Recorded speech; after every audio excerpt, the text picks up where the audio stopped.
Hi guys, आपके अपने channel DPS with अनुपम में आपका बहुत बहुत स्वागत है।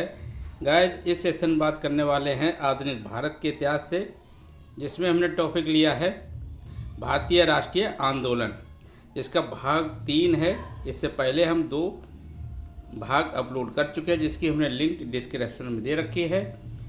अगर आप बीपीएससी टायर 3.0 या 4.0 की तैयारी कर रहे हैं, या आप यूपी टीजीटी या पीजीटी की तैयारी कर रहे हैं और आपका सब्जेक्ट हिस्ट्री और पॉलिटिकल साइंस है, तो ये सेशन आपके लिए अति महत्वपूर्ण रहने वाला है गाइज। अगर आप किसी अदर एग्ज़ाम की भी तैयारी कर रहे हैं तो भी ये सेशन आपके लिए अति महत्वपूर्ण है। तो शुरू करते हैं आज का सेशन गाइज। अगर आप हमारे चैनल पर नए हैं, अभी तक आपने हमारे चैनल को सब्सक्राइब नहीं किया है, तो चैनल को सब्सक्राइब कर लें और बेल आइकन को प्रेस करना ना भूलें, जिससे मेरी वीडियो की नोटिफिकेशन आपको सबसे पहले मिलती रहे। तो शुरू करते हैं आज का सेशन। जैसा कि इससे पहले हमने राष्ट्रीय आंदोलन में देख रहे थे किस तरह से साइमन कमीशन का बहिष्कार किया जा रहा था। लाला लाजपत राय की, पंजाब के जो नेता थे, उनकी इसी विरोध प्रदर्शन में क्या है, लाठी लगने से मृत्यु हो जाती है। उसके बाद नेहरू रिपोर्ट आती है। नेहरू रिपोर्ट के लिए नेहरू जो समिति थी वो गठित की जाती है। तो इसके बाद गाइज क्या होता है, सवर्णीय अवज्ञा आंदोलन हम देखते हैं। कब शुरुआत होती है सवर्णीय अवज्ञा आंदोलन की? तो सवर्णीय अवज्ञा आंदोलन 1930 में इसकी शुरुआत होती है। इस आंदोलन को चलाने से पूर्व गांधी जी ने तत्कालीन वायसराय इरविन के समक्ष 11 सूत्रीय मांगें रखी थी। गांधी के द्वारा 11 सूत्रीय मांगें रखी गई थी और कहा गया अगर वायसराय ने इन मांगों को नहीं माना तो वो क्या है, सवर्णीय अवज्ञा आंदोलन की शुरुआत करेंगे।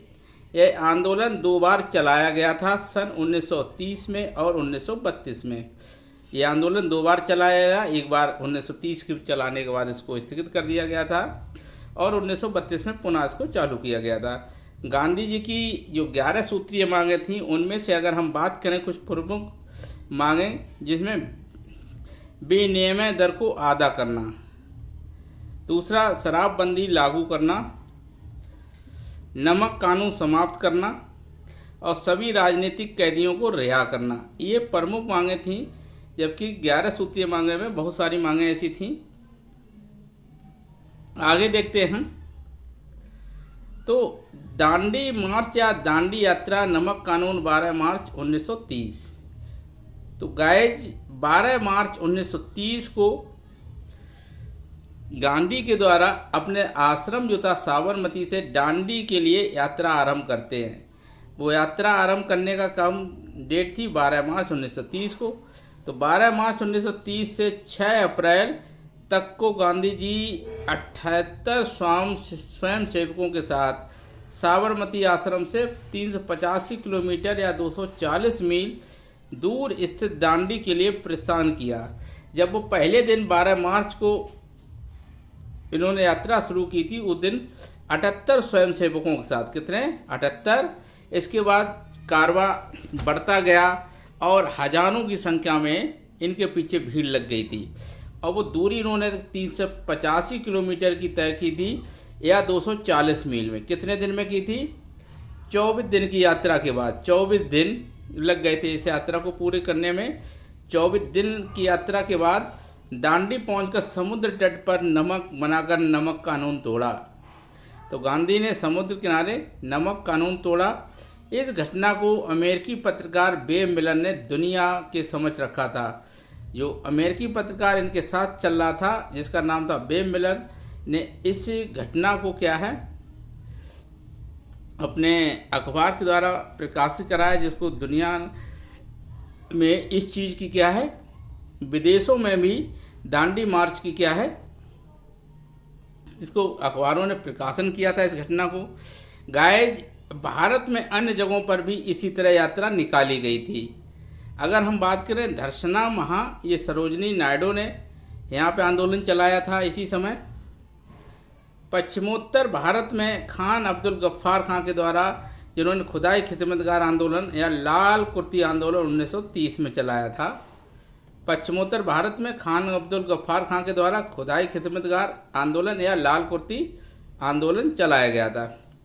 दक्षिण भारत में जो कि तमिलनाडु में सी राजगोपालाचारी के द्वारा ये आंदोलन चलाया गया था।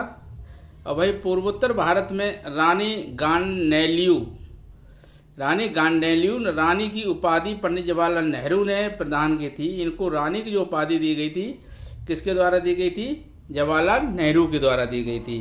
ये पूर्वोत्तर भारत की रानी थी, रानी गांडेलियू। आगे बात करते हैं गांधी इरविन समझौता। गाइस इसके बाद क्या होता है? गांधी इरविन समझौता 5 मार्च 1931 को हो जाता है। तेज बहादुर सरपू तथा एम.आर. जयकर के प्रयासों के फलस्वरूप गांधी जी और इरविन के बीच समझौता होता है। किसके किसके प्रयास स्वरूप? तेज बहादुर सरपू और एम.आर. जयकर के प्रयासों के फलस्वरूप गांधी जी और इरविन के बीच समझौता होता है। इसके उपरांत ही गांधी जी कांग्रेस गोलमेज सम्मेलन में भाग लिया। कांग्रेस की तरफ से गांधी जी ने गोलमेज सम्मेलन में भाग लिया। तो गोलमेज सम्मेलन में, द्वितीय गोलमेज सम्मेलन में कांग्रेस की तरफ से किसने भाग लिया? गांधी जी ने। इसी समझौते के उपलक्ष्य में सरोजनी नायडू ने इरविन और गांधी जी को 2 महात्माओं की उपाधि दी थी। सरोजनी नायडू के द्वारा इरविन और गांधी को 2 महात्मा किसने कहा था? ये सरोजनी नायडू के द्वारा कहा गया था। कई बार प्रश्न पूछा गया है कि इरविन और गांधी को 2 महात्मा की उपाधि किसने दी थी? सरोजनी नायडू के द्वारा। जब कब गांधी इरविन समझौता होता है 5 मार्च 1931 को ये समझौता होता है। तो गाइस ये था गांधी इरविन समझौता और दांडी मार्च, नमक कानून और समन्वयावज्ञा आंदोलन। तो गाइस ये वीडियो आपको कैसा लगा हमें कमेंट करके ज़रूर बताएं। इसके आगे का जो घटना है वो हम अपने अगले में वीडियो में आपके सामने प्रस्तुत करूंगा। और गाइस ये सेशन यहीं पे समाप्त करते हैं। वीडियो आपको कैसा लगा हमें कमेंट करके ज़रूर बताएं। मिलते हैं नेक्स्ट सेशन के साथ में, तब तक के लिए जय हिंद दोस्तों।